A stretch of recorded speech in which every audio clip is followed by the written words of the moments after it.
hospital na binanggit ko ay meron pong trauma consultants. Lahat naman ng hospital meron ganun eh. Kahit trauma hospital to, meron medical consultant. Pero, based doon sa kanilang hospital, hindi po sila masyado nagko-concentrate doon mismo. Kasi katulad dito, heart center. Dati ng pasyente, may consultant sila doon mismo sa puso.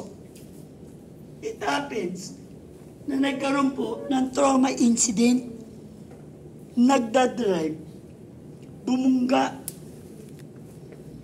Since yung pasyente na yan ay dati na pong pasyente ng heart center, kahit siya po'y nabundol or bumangga, trauma vacation, pwede nyo dalhin doon. Kasi meron na po siyang consultant. Regular siya doon eh.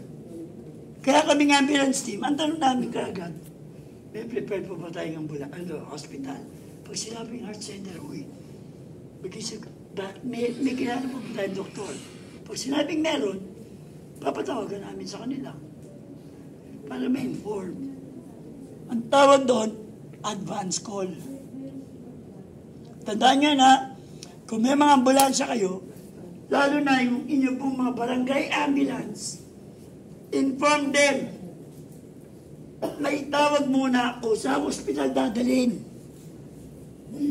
Yung advance call is preparation for the available facilities of the hospital. Kaya po, kahit tama po, yung kondisyon ng tao sa ospital na pinagdalan nyo, hindi tatanggapin.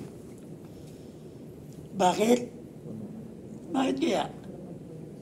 Because of the capacity of the hospital. Halimbawa, bed capacity ng hospital na to, 300. Lahat yun, occupied. Sa ER nila, doon na iipon lahat ng mga pasyenteng dinadala. Emergency room, imagine mo. Nakahiga na doon sa floor. 90. Saan pa isisiksik yung bigla mo na lang dinala? Nagas po ninyo. Kaya okay, magtataka kung bakit tinatanggihan. Kaya napaka-importante ng advance call. Tiruan ko na po yung mga barangay na yan eh. Tigas ng ulo eh. Hindi nag-advance call. Galit pa sila, tinatawagan ako sa Jay. Yung hospital na pinaiwan yung stretcher namin. Nag-advance call kayo. Hindi po, ay sila ulo pala talaga kayo. Iwan talaga stretcher nila doon. Wala may ganyan. Totoo yun eh. Malinaw. Ang lung center, napaka-strict niyan. Kahit may advance call ka doon, ang ambulansya hindi pinapalis ng guard. Diyan ka na mag-park. Totoo yun eh. Malinaw. So pag may problema sa baga, saan mo dadalhin? Oo. Diyan sa East Avenue, meron po nagkikater both. Pag nakakita kayo, nilalagay na general, yung hospital niya, kinikater nila ang medical and trauma. Ang East Avenue, hospital, both tinatanggap. Pero within the area of Quezon City, may trauma hospital. Yun ang orthopedic. Malinaw? Yun na. So dito, sa pagdurugo, sino na po ang naka-experience ng mga applied forces sa katawan na nabutas ang inyo pong ugat, lumabas ang dugo? Sino? Wala pa nagkasugat sa inyo? Hindi ko congratulate ko mga magulang nyo. Ito sir, kakadisgaya. Grabe alaga sa inyo. Simula nung baby kayo, naka-incubator kayo siguro. Tapos, kahapon na kayo lumabas ng incubator dahil po sa training. Hindi yun eh. Ang pinag-usapan natin dito, nung natuto ang gumapang, na-scrape yung ating pong mga skins, nagagasgasan, nagdudugo, tama? Oo, tinataman sa blood vessel, mga maliliit na blood vessel called capillary. Oo. Ibig sabihin, wala pang nasugatan sa inyo? Oo, taas kamay. Ayoko na nga. Diba? O, pag tinanong, Grabe na mga alaga sa inyong mga magulang nyo, ha? Di ba? Oh, so, ibig sabihin, ang tanong kasi lagi dito, nung nagdugo, basic lang, naghihiwa ng gulay, nahiwa yung daliri, o kaya may kinukumpuni, nasugatan yung tip ng daliri, o saan parte ng daliri, ano kagad ang ginawa nyo nung nagdugo? Sa akin, sir, sinisip-sip. Yung iba, sisip-sipin. Sayang daw po kasi yung dugo. Diba? Yung iba, inugasan kagad. Ito nangyari. Flowing yung dugo eh. Nung inugasan, humahalo ngayon yung dugo sa tubig. Barado yung lababo. Kalahati na ng lababo, yung tubig, may dugo. Isip, Diyos ko, dami ko ng dugo lumabas. Tirik mata mo, ibatay na kayo. Kaya pag-uusapan natin, ang controlling of bleeding. Kung paano. Ito naman, buwan-buwan na sinabi. Buwan-buwan yung Ito maganda sa babae, no? Kaya ang babango niyang mga yan. Diba? Yung mga waste po nila, yan po, ay naiipon doon po sa pinaka-wall ng kanila pong vagina. Vaginal wall. Ang sila banggitin pag ganun yung bang, no? Huwag lang natin tatagalogin. Di ba? Vaginal wall. Tagalog mo, sir. Pader lang. Bahala kayo. Naipon yun. After naman, yun yung mga nababakbak at lumalabas sa kanila pong puwerta. Malinaw? Kaya po, na-check niyo na po yung pads nyo. Kung pure liquid, di ba hindi? May mga buo-buo, yun yung mga nabakbak. Malinaw? Natikman niyo na. Huwag yung gagawin niyo. Uy! Ang aga dito para bukas, oh! Ang lupit, sir. Pasayawin mo naman. Ma'am! Ang aga para bukas dito. Ano? Nasa TV. Bakit? Drug lord kasi ako. Sagot ko kayo. Itagaan nyo sa bato. Joke lang. Yun na. Ang inaano ko kasi guys, ano? Pag may emergency, tawag lang kayo. Ha? Tawag lang. Huwag private, ha? Kaya nga po, every local government, may kanya-kanya na pong ambulansya, may kanya-kanyang medic na eh. Na kinikreate eh. Nag-create kaya ako ng medic team dyan sa Menos, Sandigan Bayan. Dami niyan nila, simula noon pa. Guys, ultimo attorney, pinagagapang namin yan eh. Attorney, judge, faith that yun. Kada gobyerno, meron na. Ito nga, sir, BSP, Bangko Sentral. Penny naman dyan. Kurut-kurut din pag may time. Diba? Yan yung sabi ko sa inyo. Kaya huwag ka magdadalo isip, ha? Sorry. Travels through your blood vessels. Tandaan nyo na, 3 blood vessels meron tayo. Artery, main blood vessel. Try natin.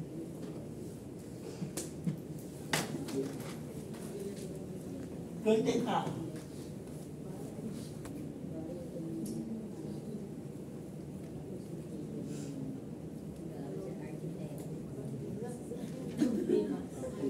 Pre, ikaw yung drawing, pre, ah. Starfish. Ha? Starfish. Hindi ba pwedeng ano yan yung... Kaya talaga, wala na kano ng drawing. 4 fingers. Hindi. Yung ano, yung sa dagat mo, Jill, makapit. Parang octopus ba yun? Dikya. Dikya. Artery. Dala ng artery, ha? Malalaki yan. Directly connected sa puso. Katabi niya, malaking tubo din. Vein.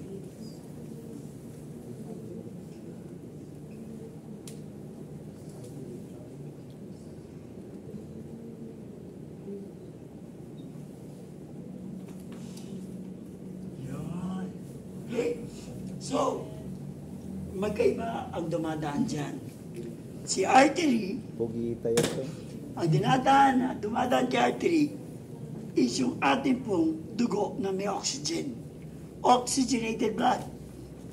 Yung dumadaan kay vein, yung dugo natin na waste na nag-turn, na basic, na alam natin, ay ang carbon dioxide. Tama?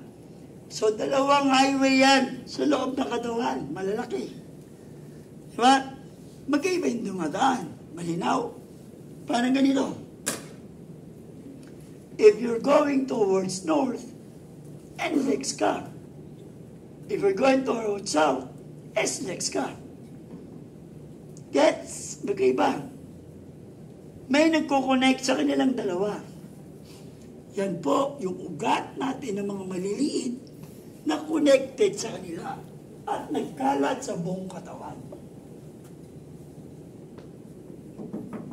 Sino po? Yung tinatawag natin capillaries. Ha? At sila po ang mga ugat na mabilis pong napupunit. Kaya sinabi ko sa inyo kahapon, constricted ang blood vessel natin dito, paglabas nyo ng tanghaling tapat, kaligang araw, magbabago ngayon, yung pong size ng blood vessel magdadali. Kaya po, later part, sasakit ang ulo natin because you're standing sa gravity, papatakin, magkukulang ng oxygen. Gets? Nagkakaintindihan tayo na. Kaya may ginawin ko dyan eh. Mamaya. Yung shock na sinasabi mamaya ako. Anyways, ang blood ay nagtatravel through blood vessel kasi kahit saan nyo danin, dugo ng tao ang pinakamadumi at pinaka-toxic na liquid sa buong mundo. Naniniwala kayo doon? Nandyan sa dugo lahat ng sakit. Kaya po, pag may nagbibleed, do not control the bleeding ng isang tao using your bare hand. You can never tell. Kung may mga butas ang ating daliri or kamay, pag kontrol nyo, pwedeng pumasok doon sa opening ng inyong skin, yung dugo na nanggaling doon, at mag-travel through bloodstream. E paano kung may nakakawang sakit? Kaya may tinatawag kami na blood-borne pathogens. Malinaw? Oo, yan yun. Kaya sila nagtatravel through blood vessels na kasi doon mismo sa katawan natin, pag lumabas po sila sa blood vessel at lumapat sa tissues natin, na-irritate ang human tissue. That's why they form a basic swelling. Kaya po may pagkamag-aagad yun, irritant yun eh. Sa brain naman, pag lumabas doon, brain shutdown. Patient may lead into comatose stages. Malinaw? Kaya nagda-double trouble vessel lang sila. Wala nang iba. Gets? Ha? O ngayon, ang i-discuss natin dito is yung pong dugo dahil nabutas ang blood vessel. Kaya may tinatawag tayo na arterial bleeding, venous bleeding, and capillary bleeding. Ngayon, deep cut, deep penetration of sharp-pointed object, pwedeng tamaan si artery. Pag tinamaan si artery, ano ang effect? Palabas ng blood vessel. Anong dating? Effect ng paglabas. Ha? Parang blood. Ang epekto, pag tinamaan, yung largest artery, yung malaki artery natin, guys, ano? Ang paglabas ng dugo ay sumisirit. And gets spurting. Kada release ni left ventricle, ang lakas ng pressure nun. Totoo yun. Malinaw, napanood niyo po ba yung palabas na Troy? Apo. Si Achilles, di ba? Hinamon siya ng higante. full armor talaga yung katawan niya, di ba? May palakol, may espada. Sa kilis, ang liit lang ng kutsilyo. Nakabahag, di ba? Tumakbo, hinawakan sa balikat para iangat yung katawan niya, saan sinundot? Severe blood loss, drain yung dugo, brain nag-zero sa oxygen, shutdown, bagsak. Di ba? Naintindihan. Pero hindi ko po tinuturuan kung paano pumatay ng tao. Ang sinasabi ko lang, ito naman tayo di ba? Kasi ganyan yung iba. Nagkaroon lang ng konting problema kay Boyfie. May namatay? Wala. Nagpakiot. Papansin, di ba? Kasi late ito eh. Pain pa lang ang na-receive ni brain. Shutdown yan eh. Di ba? Pag-iwa mo pa lang, psychological. Tumuldok, nakita yung dugo. Tinig talaga malamag. Petrogram, sisirit pa, hindi na. Magigising siya later on. Nasa langit na ba ako? Yung nag-worry sa'yo, nasa likod mo, papatukan ka. Hayop kang loka ka. Pinakaba mo kami. Di ba? Kaya, eto tatanin, Beshi. Gusto mo ba talagang mamatay na? Dito mo tirahin. Talaga. Joke na, joke. Joke lang. So, kahit hindi na tayo ha? Okay, so, guys, spurting. Tusukin yung mata. Next, venous bleeding or vein. Ang vein hindi spurting kasi hindi naman directly connected sa puso eh. Tulo lang siya. Pero since malaking tubo, marami pa din tutulong. Tama? Hindi na. Pero ang capillary bleeding, guys, siya po ay tumutuldok lang. Nagpa-blood test tayo. Sinundot kayo dito, marami lumabas. Pipigain pa yan, Diyos ko. Di ba? Ganyan din na doon. Ibig sabihin, walang mamamatay basta-basta doon. Pero, anong critical sa tatlo? Arterial. Pero ito na naman yun. These days, nakalagay sa objective. Prevent further harm and complication. While treating the patient, ipe-prevent na po natin na magkaroon ng additional pain and complication. Kaya po inaaral natin ang tamang treatment. Sa baba, reassurance. Tama?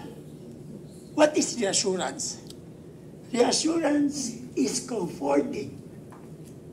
Yung pasyente na nagkaroon ng injury, kailangan po, binibigyan po natin ng mga pagbibitaw natin ng word na comfort para sa kanya na nalilesen yung tinatawag na anxiety and pain na nararamdaman niya. Gets? Kasi po, kahit na sinong tao dito, nagkaroon po ng injury or illness, nag-anxiety effect yun. Diba?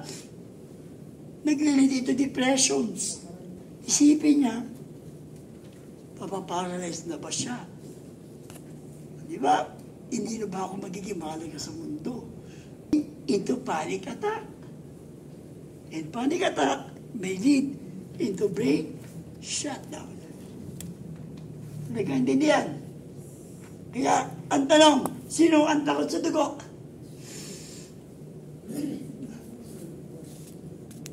May takot sa dugo? Wala. Lalo na babae, dapat hindi kayo takot sa dugo. Kasi tatanin ko lagi ganito eh. Sino ang naglalagay ng pad sa'yo at nagtatanggal kung takot ka sa dugo? Kasi psychologically, yung mga bata, lumaki ng takot sa dugo. Bakit? Kasi po, sa bahay pa lang nila, pinapunta sila eh. Balikan natin yung inquisitiveness, curiosity. Sabi ng mami, "Oy, don't go there ha, delikado para sa'yo." Ang sabi ng bata, "Tara, punta tayo, delikado daw pa." Sabi ni mami, curious eh. Bumabalik umiiyak. Kasi nadapa. Duguan. Anong ginagawa ng nanay? Sermon muna. Bipin nyo na, kaya umiiyak. Anong gagawin? Hayop ko talagang bata ka. Siyempre yan. Di ba? Ang tigas na ng ulo mo. Tapos, idadami mo pa yung tao na wala doon sa tabi mo dahil sa galit ka lang. Manang-mana ka sa tatay mo. Hindi lang nag-text, galit ka na. Dinamay mo pa siya. Wala namang kinalaman yung tatay. Dapat ikaw yung pinapahalo eh. Bakit? Kasi bata yun. Tatay dumating sa pagkabata at pagiging makulit. Diba? Huwag mo nang takutin. Ito, tingnan mo yung dude mo. Dugo na dugo. Mamaya may lalabas na dyan na tren. Diyos ko, panik talaga lalo yung bata. Tren, lalo umiyak. Kaya nung paglaki, nasa utak niya yun. Baka nga naman may lubos na tren, di ba? So, psychologically, na-torture na yung bata sa bahay pa lang. Ha? Oh, guys, may law na lumalabas ngayon na, sabi ko po sa inyo, tigilan niyo na po yung mga simpleng pambubuli. Di ba? Kasi ganito yan. Ang mga bata, kaya po paglabas sa environment, nabubuli. Bakit? Ang baba ng self-esteem nila eh. Saan nagsimula? Sa bahay. Di ba lang ito? Psychologically, di ba? Ang bata, pag sinabihan sa bahay, natatanim sa utak. O yung sabihin, kilala niyo siya kasi anak niyo. Kilala ko yan, anak ko yan eh. Ang di niya alam, nagbabago ang pananaw ng bata kahit kilala at galing sa inyo eh. Bakit? Guys, YouTubes, technology, at mauutak yung mga yan na. Tandaan niyo po, magkagaling yan. Kaya, less talk na makakasama ng loob sa kanila. Tatandaan niyo yan. Di ba? Ilan taon yun? 12 years old, 10 years old, nagbigti. Bakit? Kasi pinagalitan ng mga magulang. Simple, di ba? Kaya hindi nanday doon na, so, wag. Kasi doon pa yan sa bahay nabubuli na. Bakit? Ito sample. Bata pa lang. Ha? Binubuli niya na sa kanila. Nakakaintindi na eh. Binigyan niya ng pangalan. Pero hindi niyo ito tinatawag. Hoy kulot, kunin mga tsinelas ko. Hoy pingas, hoy bungal. Hoy taba, hoy payatot. Di ba? Di ba part ng pambubuli yun? Lagot kayo. Di ba? Meron na pong law na lalabas. Kaya pag kayo lalabas kayo ng tropa mo, no? QC, ingat kayo ha. Stick to dito. Nauna yung medyo chubby-chubby. Kinumunod na ng tagay. Hoy taba, hindi mo kami. Pag may nakarinig sa'yo, apa? Boss, may dala po ba tayong ID? Pambubuli yun eh, di ba? O, iwas na. Joke lang yan, pero totoo yun. Sabi nga natin, joke heartment. No? Ibig sabihin, psychologically, pag nagtitreat ka, pwede ma-ease yung pain and anxiety ng tao na nagkaroon ng injury. Reassurance. Na kung wala ka po, mababanggit na magandang word, huwag ka na magsalita. Dapat, tactful, hindi tactless. Ito, lalakad si Lala, sumabit yung baso sa barbay. Tumudugo, umiyak si Lola kayo. Ikaw, nakita mo, to the rescue kayo. Lola, tulungan na kita. Uy, good, may consent. Sige po, sige po. While treating the patient, hindi mo natiis na hindi tanungin, Lola, ano po ba talaga nangyari sa inyo? Naku po, sumabit yung braso ko dyan sa barbed wire eh.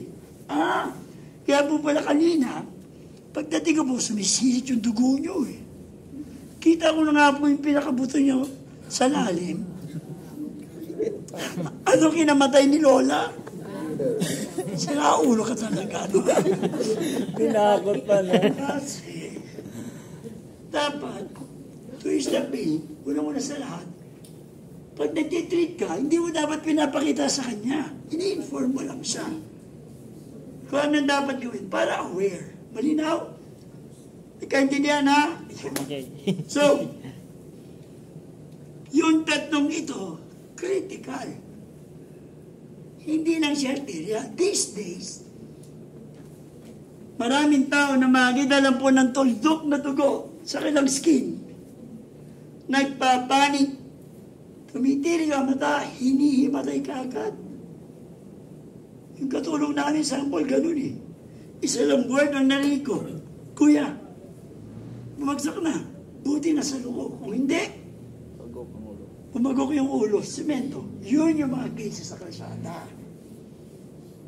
Nakita ng dugo, konti, hinimatay, pumapalo ang ulo sa gutter. Pwede imatay. Gets? Kaya all of this is critical.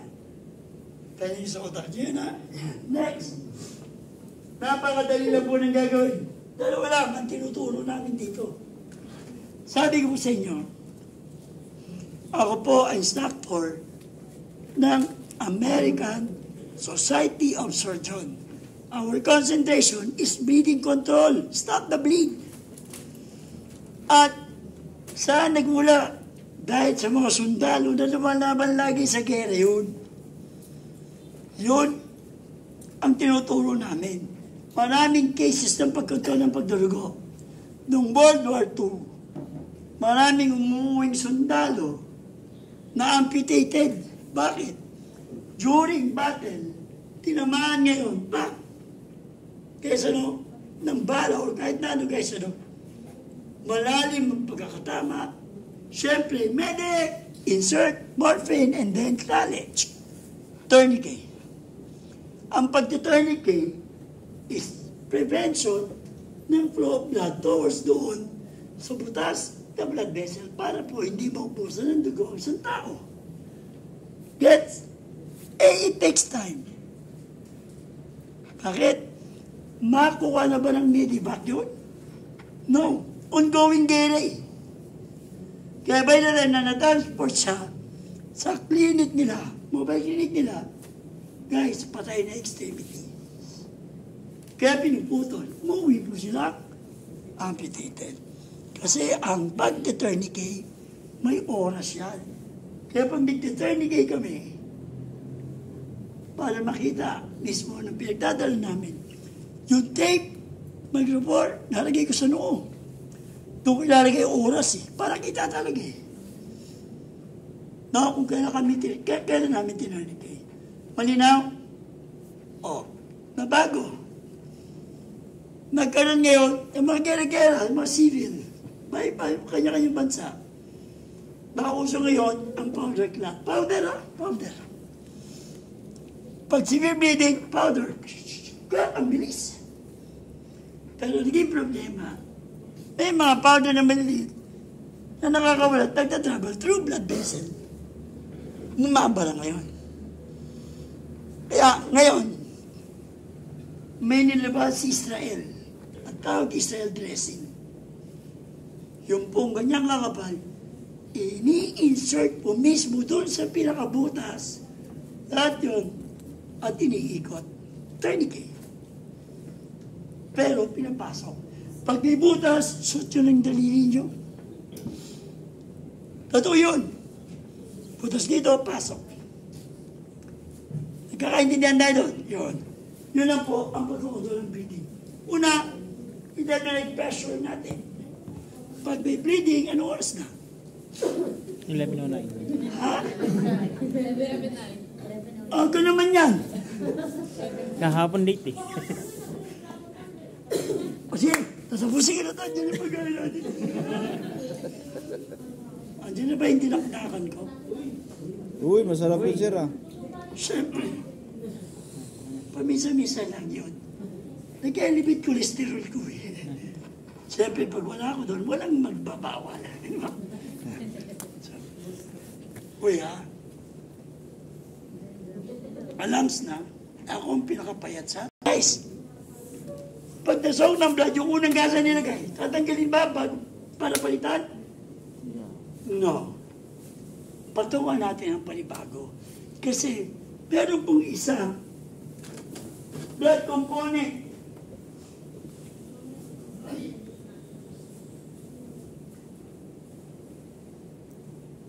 Skin, for example, blood vessel to. Nagtatabi pula dyan. Different blood components. May isang blood component tayo na nagpo-form ng clot. Siya po, si platelet. Yan na. Si platelet ay may ipon dito sa pinakabutas. Para masin. Yung nagdudugo. Malinaw. Ligay tinanday doon na. Yun. So meaning, baka nagkaroon na po ng clot form, tinanggal natin, sama yung clot. Sinitulit ang dugo. Kaya huwag yung tatanggalin yung una. Yung pangalawa, patong natin. Nasok ng blood yung second. Ano gagawin? Wash. Patong ulit. Huwag nyo patong ng patong. Hindi nyo po patong. Ganyan po ako pa yung gasa. Dapat po tatanggalin yung pangalawa. Yun lang po ang papalitan. Tumatas yung laway ko, hindi. May masa ko. Okay lang. Nagkaintindihan? Nagbabas na bawal eh. Kumakalat pa rin po ang COVID at tandaan niyo po. Marami pa rin po tayong COVID cases. So anyways, guys, pangalawa tatanggalin.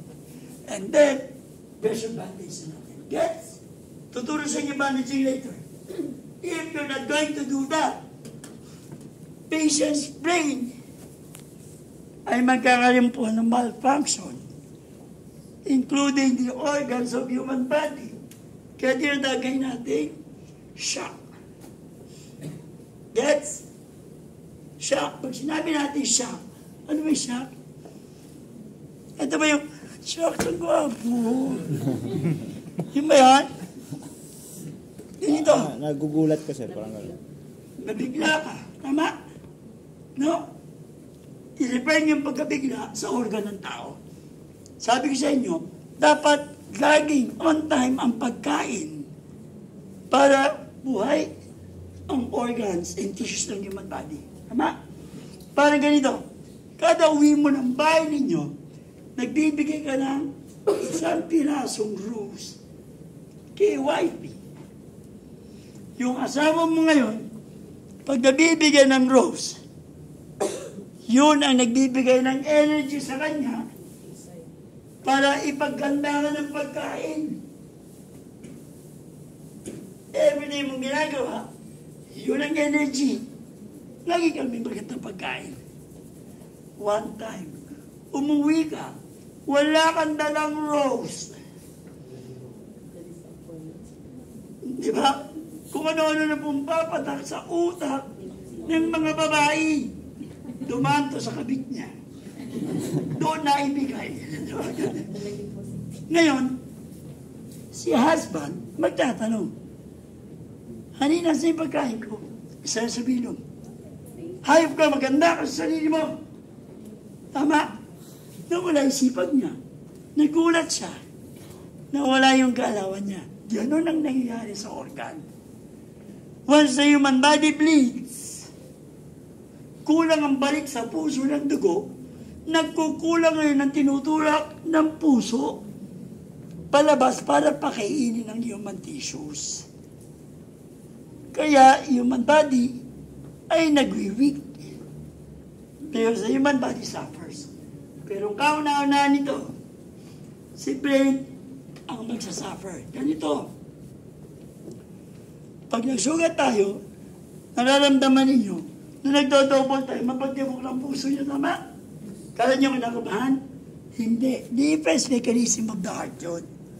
Kasi walang eksaktong bumalik na dugo sa kanya kasi nagbe-bleed eh. Tumatna po na bago dumating sa kanya eh. Kaya ginagawa ng puso, para mapakain niya ng tama kasi kulang yung balik sa kanya, humahatak siya ng mga natitirang dugo para mapuno siya. Kaya nagdo-double time ang pagtibok, nag-rapid and weak to pull the remaining blood. Kaya po dito, nagkukonsentrate ang dugo. Ang nagsasuffer ngayon, si brain.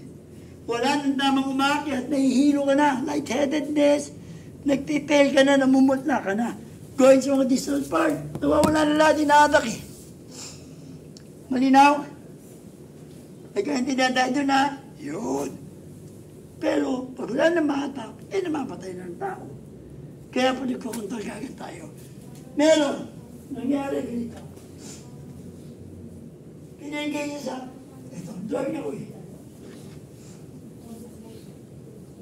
Ang puso, pag hindi na tumitibok, stagnant na lahat ng dugo. Wala nang galawan yun. Nangyayari po ito, pag yung puso, what we call pump, ay nag-fail. Kaya natawag namin yung pump, fail. Gets? Mga cardiac normal cases, gets? Isang case pa. Dapat, umiikot ang dugo. Pabalik. Bakit ito? Kalahati lang ang bumabalik na dugo. Stroke. Kasi, dito, butas. Lumalabas yung dugo. Tinatagay namin ito, since massive, marami pong volume ng blood na lumalabas, tinatagay namin siya na hypo,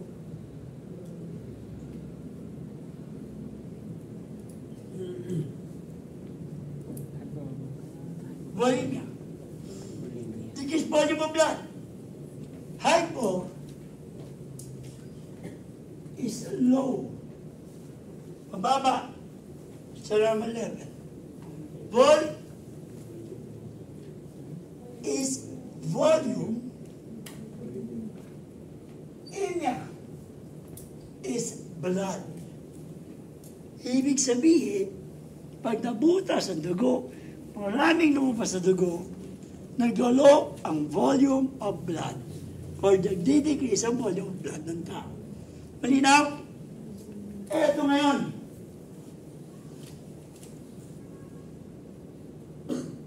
Kalahati lang ang bumalik. Walang butas ang blood vessel. Hindi rin po nagkaroon po ng pump failure. Bakit? Tingnan yung drawing ko.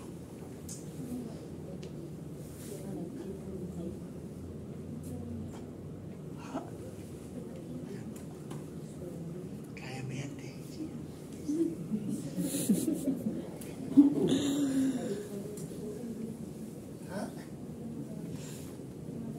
Very good. Kung mapapasin niyo po, lobo ang blood vessel. Dilation of blood vessel. Bakit? Dahil po, sa sinabi ko kanina sa inyo, tama? If the human body is infected, tama? Pwede magkaroon po ng massive dilation of blood vessels. Viral, bacterial, fungal. And pwede rin po ito because of exposure sa extreme heat. Malinaw? Nagkaintindihan tayo na kaya po nagdadilate ang blood vessel. So, tawag namin dito,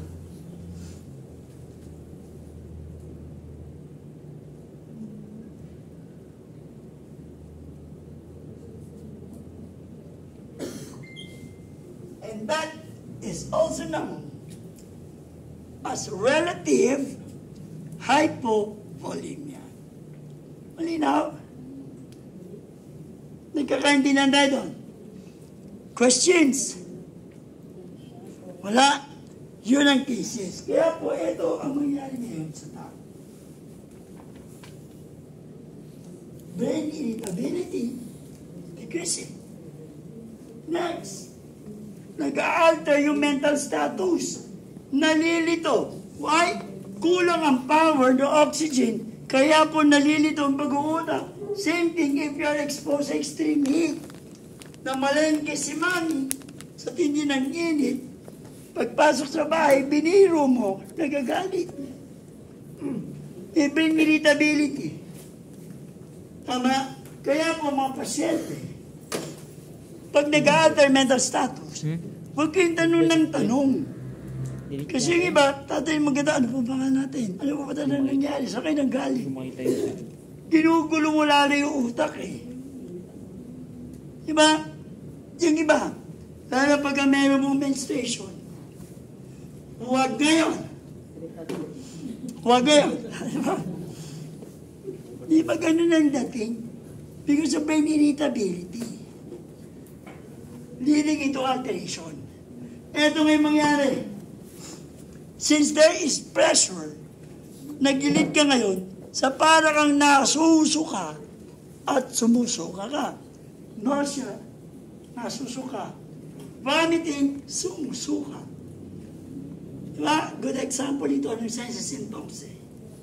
Malinaw, nagpipela yung skin natin, rapid and weak ang ating pong pulso. And human body ay nag-lead into thirst. Gets? Nagkaintindihan tayo na alteration mental status may lead into incoherent stages. Ito siya sabi ko.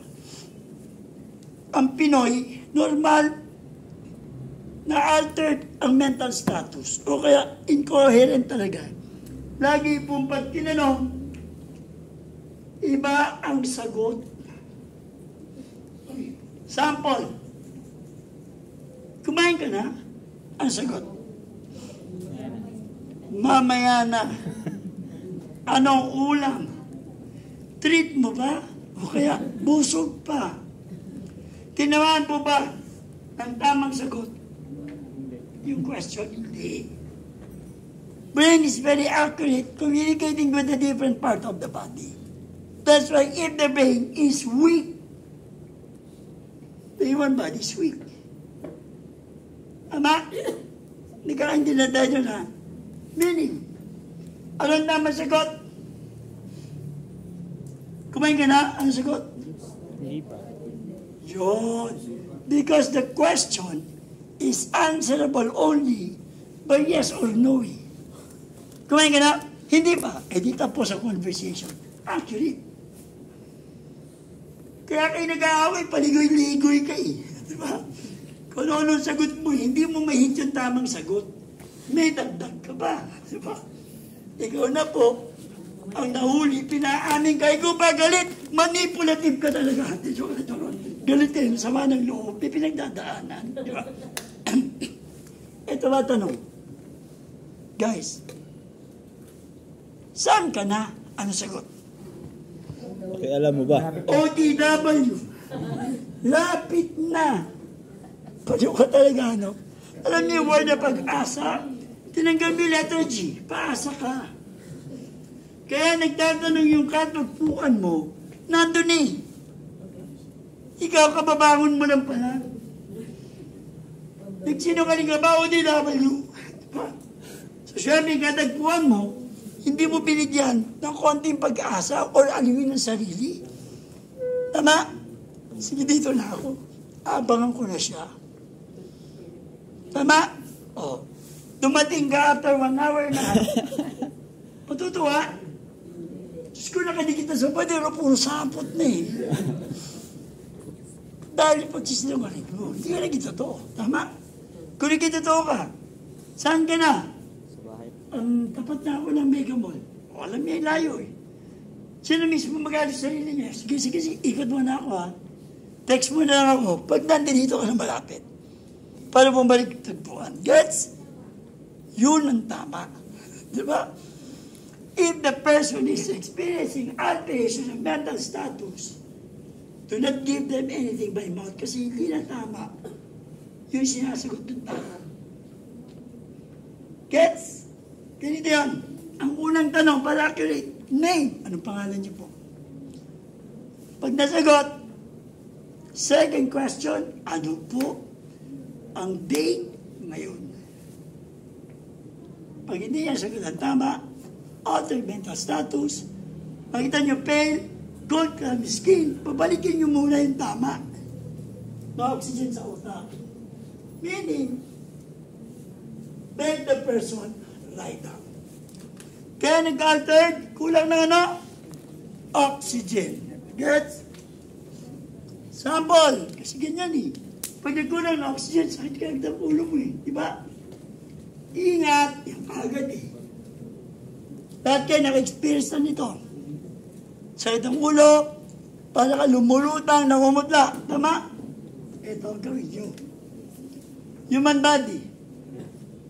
Fluid is pulled down by the gravity. Kulang na ang pagkakayat ng dugo. Simple lang.